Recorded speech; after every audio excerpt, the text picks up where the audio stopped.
Walang karapatang magsalita tungkol sa dignidad at disente. Yan ang matinding banat ni Vice President Sara Duterte kina Representative Zia Alonto Adjong at Deputy Majority Leader Paulo Ortega na tinawag niya ring produkto ng warlordism. Si Jason Rubrico magbabalita. Hindi pinalampas ni Vice President Sara Duterte ang panawagan ni Lanao del Sur Representative Zia Alonto Adjong na itigil na niya ang umano'y shame campaign at ibalik ang disente, marangal at makataong diskurso sa politika. Ayon kay VP Sara, walang karapatan si Adjong na magsalita tungkol sa dignidad, pagiging disente at pagkakaroon ng magandang asal dahil ayon sa kanya, ang mambabatas ay produkto ng warlordism sa Mindanao. Si Adjong manggod, produkto manggod ni siya sa warlordism nato diri sa Mindanao. So I don't think he is the proper person to talk about decency, dignity, and civility.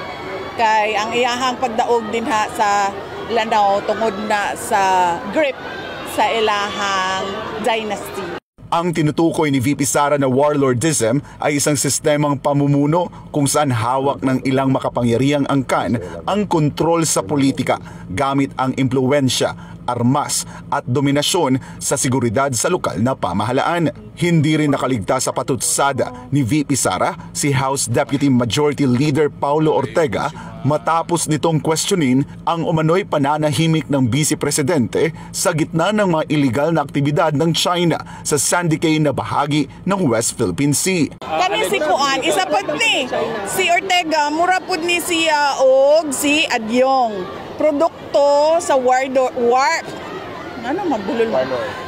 si Ortega, maupod ni siya si Adjong. Produkto sa warlordism dinhi sa ato ang nasod. So angay niya nga mo-adapt pod og deafening silence kay wa siya katungod mo abli sa iyahang baba. Sinagot din ng bise ang sinabi ni Ortega na tila mas aktibo daw siya sa pagbatiko sa mga kaalyado ng administrasyon kaysa sa pagtindig laban sa mga kilos ng China sa loob ng teritoryo ng Pilipinas. Iginit ng pangalawang Pangulo na malinaw naman ang kanyang paninindigan. Hindi ba obvious nga na ako diri sa Pilipinas nagapangampanya para sa mga kandidato para sa ato ang nasod?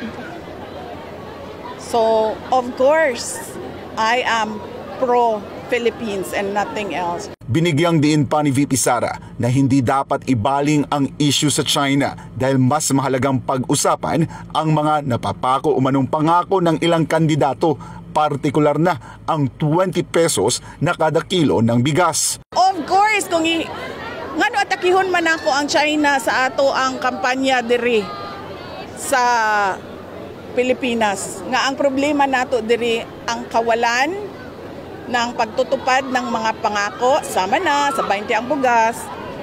Don't change the topic, boy.